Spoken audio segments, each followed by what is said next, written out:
terkenal tidak pernah mati gaya untuk berinovasi ya, terutama pasca pandemi ini karena banyak yang work from home, jadinya banyak inspirasi-inspirasi yang dijalankan masyarakat kita. Ya, inspirasi kali ini pemirsa, sudah 4 bulan lamanya sekolah di Bulukumba, Sulawesi Selatan ini diliburkan akibat pandemi. Nah, akibatnya banyak orang tua yang merasa jenuh dan mulai kewalahan mengajak anak-anak mereka atau mengajarkan anak-anak mereka di rumah. Bukan hanya orang tua, tapi anak-anaknya juga mengalami rasa jenuh. Betul, atas dasar inilah sebuah lembaga rumah belajar bersama atau RBB yang aktif mengajar anak-anak dari berbagai tingkatan ini akhirnya membuka kelas belajar. Jangan khawatir karena kelas ini tetap memberlakukan protokol kesehatan. Ya, kelas dari RBB ini selalu dimulai dengan mencuci tangan dan pemeriksaan suhu badan. Siswa pun diharuskan memakai masker dan face shield. Jumlah anak-anak pun dibatasi maksimal 8 orang untuk 1 orang pengajar.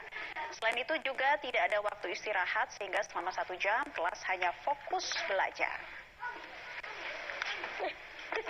Ya, begitu saja.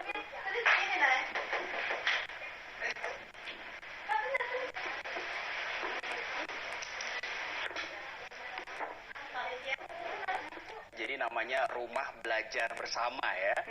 Langsung saja pemirsa kita berbincang dengan direkturnya nih, ada Zulkarnain Patwa, direktur dari RBB. Selamat siang Pak Zulkarnain. Selamat siang Mbak Naira. Ya Pak, ini pertimbangannya apa Pak? Akhirnya membuka rumah belajar bersama atau RBB ini Pak, melakukan proses belajar mengajar secara tatap langsung kepada anak-anak.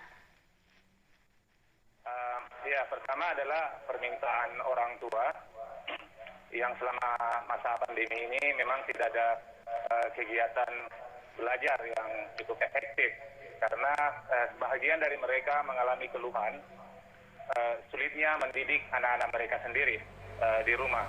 Dan yang kedua adalah proses belajar luring yang di kota ataupun di desa-desa, belajar daring yaitu online ataupun luring yang ada di desa-desa itu kurang berjalan dengan efektif. Dari hasil pertemuan tersebut, kami berdiskusi juga dengan guru dan melakukan rapat dan mengambil kesimpulan bahwa kita harus mempunyai langkah alternatif turut membantu menyelesaikan persoalan pendidikan kita di Indonesia, minimal di daerah. Ya, jadi di sana rupanya proses pembelajaran daring kurang efektif karena berbagai penyebab ya. Pak, jadi satu kelas ada 8 anak dengan 1 guru. Jadi total sudah ada berapa siswa dan mereka dibagi dalam berapa kelas, Pak?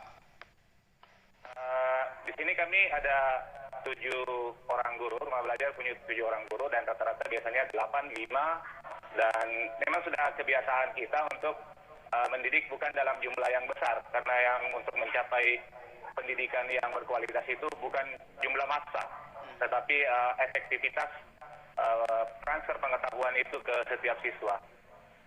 Oke, Pak Zulkarnain, penerapan protokol kesehatannya seperti apa Pak? Dan mengedukasi anak-anak agar kemudian belajar secara aman di tengah pandemi seperti saat ini bagaimana?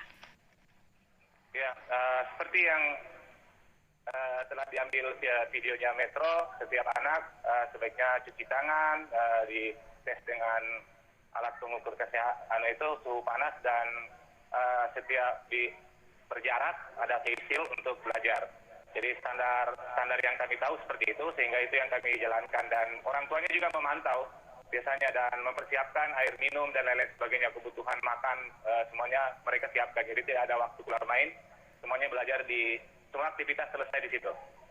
Ya, karena memang tidak ada waktu istirahat, jadi anak-anak fokus belajar, setelah itu langsung pulang bersama orang tuanya, begitu ya Pak ya. Nah, soal materi pembelajarannya Pak, jadi siswa-siswanya ini tingkatan kelas berapa saja, lalu materi yang diberikan materi apa saja? Kalau di rumah belajar, karena Alhamdulillah ada anak S1, ada anak S2, Master, jadi melalui pengetahuan dasar hingga pengetahuan tingkat tinggi pun sekalipun kita terima, baik dalam hal pelajaran bahasa Inggris, matematika, sampai pelajaran TOEFL pun ada. Respon dari anak-anak Pak yang selama ini melakukan kegiatan belajar secara daring akhirnya bisa bertatap muka langsung dengan guru dan juga teman-teman mereka seperti apa? Wah, sangat bahagia Mbak. Kita sangat senang, orang tua sangat bergembira karena kita tahu bahwa tingkat kebosanan mereka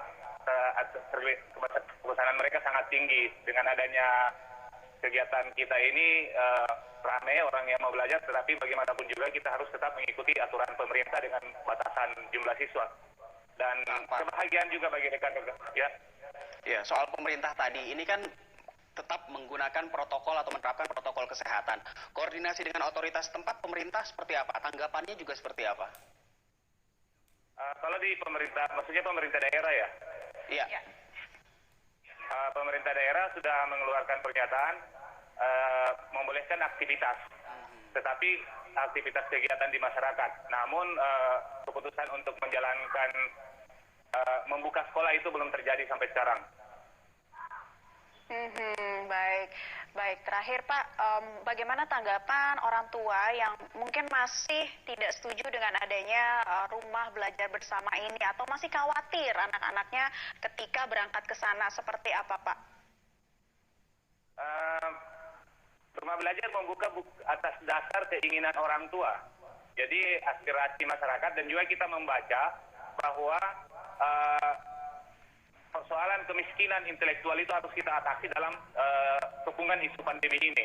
Jadi sebuah inisiatif dari rumah belajar dan orang tua untuk menyelesaikan persoalan-persoalan yang mendasar, yaitu pengetahuan. Tidak boleh pengetahuan itu berhenti hanya karena isu pandemi. Kami percaya bahwa Indonesia harus terbebas dari kemiskinan intelektual, sehingga kita mengambil langkah seperti ini, langkah yang cukup berani, dan saya kira ini tidak melanggar aturan dari pemerintah, karena kami sudah membaca aturan dari pemerintah pusat hingga daerah. Baik, semoga ini bisa terus berkembang ya Pak, sehingga pendidikan anak-anak kita bisa terus dikembangkan juga walaupun di tengah pandemi. Terima kasih Pak Zulkarnain Patwa, Direktur RBB, sudah berbagi cerita dari